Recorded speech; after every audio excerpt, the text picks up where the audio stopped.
અમદાવાદના બાપુનગરમાં હાઉસિંગના ફ્લેટના રીડેવલપમેન્ટ મામલે માહોલ ગરમાયો। અમદાવાદના બાપુનગર વિસ્તારમાં વૈશાલી ફ્લેટ ગુજરાત હાઉસિંગ બોર્ડના મકાનો આવેલા છે। આ મકાનો ક્યાંના રહીશોએ વેચાણ દસ્તાવેજ અને પાવર ઓફ પેટર્નીથી લીધેલા છે। અહીંના રહીશોના કયા પ્રમાણે કોઈ રીડેવલપમેન્ટ કરવાની જરૂર નથી, તો બિલ્ડર અને તેમના મળતિયાઓ દ્વારા ત્યાંના રહીશોને ડરાવી ધમકાવી બળજબરીપૂર્વક સહયોગ કરાવે છે અને જો સહયોગ કરવાનું ના પાડે તો પાણી અને લાઇટ કનેક્શન કાપી દેવાની ધમકીઓ પણ આપવામાં આવે છે। સ્થાનિક રહીશો દ્વારા આજે બાપુનગર પોલીસ સ્ટેશન પહોંચી અને બાપુનગર પોલીસ સ્ટેશન જાણવા જોગ અરજી કરવામાં આવી। ત્યાંના રહીશ એક બહેનનું કહેવું છે કે મને અગાઉ પણ એક બેન દ્વારા બાપુનગર પોલીસ સ્ટેશન પાસે બેનને ચપ્પલ વડે માર મારવામાં આવેલ અને આ મામલે પણ બાપુનગર પોલીસ સ્ટેશનમાં ફરિયાદ કરવામાં આવી। બિલ્ડરના માણસોને ચેરમેન દ્વારા બળજબરીપૂર્વક ધમકી આપી મકાનોનું ડેવલપમેન્ટ બળજબરીપૂર્વક બિલ્ડરને તેમના મળતિયા દ્વારા કરવાનું કહેતા મામલો ગરમાયો હતો। રિપોર્ટર લાલાભાઈ પરમાર। નામ મારું નામ સુબોધ છે અને અમે રાષ્ટ્રીય દલિત અધિકાર મંચમાં કામ કરીએ। આજે બાપુનગરના વૈશાલીનગર હાઉસિંગ બોર્ડના જે મકાનો છે ગુજરાત હાઉસિંગ એમાં રીડેવલપમેન્ટના નામે બિલ્ડર અને એમના મળતિયા માણસો વારંવાર ત્યાંના સ્થાનિક રહીશોને હેરાન પરેશાન કરી રહ્યા છે અને ફોર્સ કરી રહ્યા છે કે રીડેવલપમેન્ટ માટે તૈયાર થાય। અહીંના વિસ્તારના રહીશો જેમના મકાનો છે, જેમણે વેચાણ દસ્તાવેજથી અને પાવર ઓફ એટર્નીથી મકાનો લીધા છે, એ લોકોની કોઈ જ માંગ નથી રીડેવલપમેન્ટની અને લોકો ના કહી રહ્યા છે તેમ છતાં ડરાવી ધમકાવી એમની મરજી વિરુદ્ધ રીડેવલપમેન્ટના નામે એમને તૈયાર કરવામાં આવી રહ્યા છે।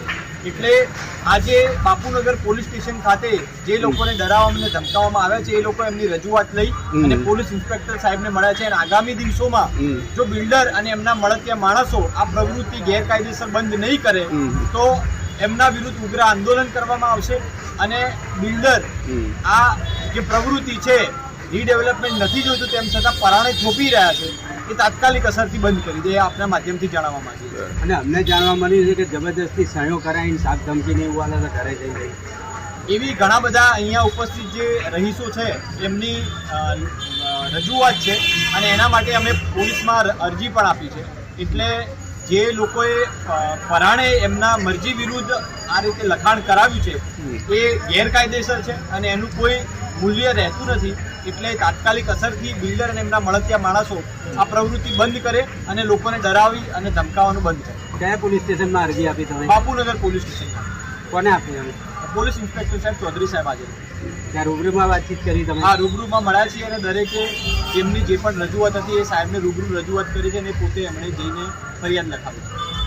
બાપુનગર પોલીસ સ્ટેશનથી સાહેબનું શું કહેવામાં આવ્યું પછી તમને? બાપુનગર પોલીસ સ્ટેશન ના જે પોલીસ ઇન્સ્પેક્ટર છે એમના જ્યુરિસ્ડિક્શનમાં કાયદો અને વ્યવસ્થા જાળવવાનું આવે છે એટલે એમણે એવી પાકી બાંહેધરી આપી છે કે જે પણ અસામાજિક તત્વો આ ગેરકાયદેસર પ્રવૃત્તિમાં સામેલ છે એમની સામે સખતમાં સખત કાયદાકીય કાર્યવાહી કરવામાં આવશે અને જરૂર પડશે તો ધરપકડ પણ કરવામાં આવશે। વૈશાલીમાં રીડેવલપમેન્ટની અંદર અમે લોકો અમારા મકાનો ખુશ છીએ। અમે રીડેવલપમેન્ટ જોડાવા માંગતા નથી। અમુક તત્વો ચેરમેન અને ડેવલપમેન્ટ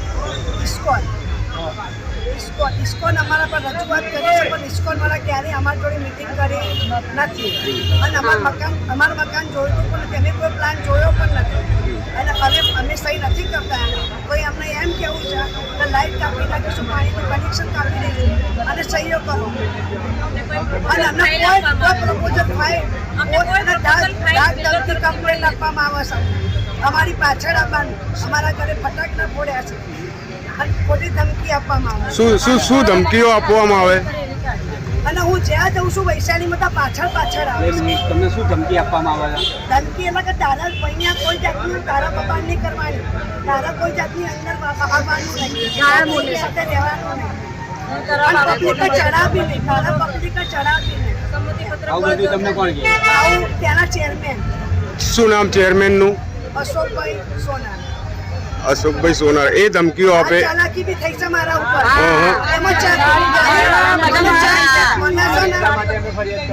મને આ ચાલાકી 2-3 જણને કરી છે મને ફરિયાદ કરવા મારા કોઈનું નામ નથી લેવું જાણે સોસાયટી ભેગી થશે ત્યારે હું નામ લઈ દઈશ અમારું મકાન પાડવું નથી અમારે કોઈ આનાથી બધા લોકોના ડેવલપમાં જોડાવવું નથી એટલે અમારી પર કોઈ જાતની ધાક ધમકી આપવી જોઈએ નહીં.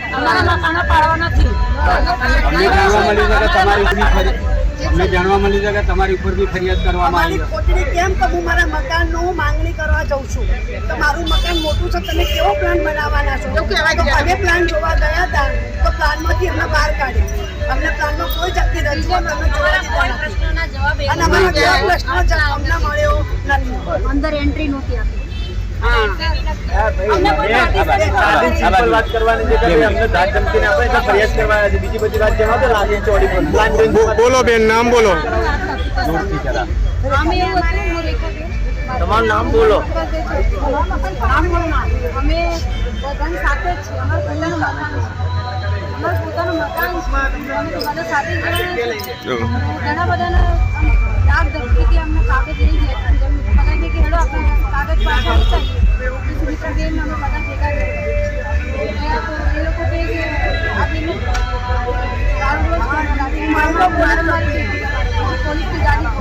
પોલીસની ગાડી બોલાવીને અહીંયા લઈને બહાર ઉભેલા તો અહીંયા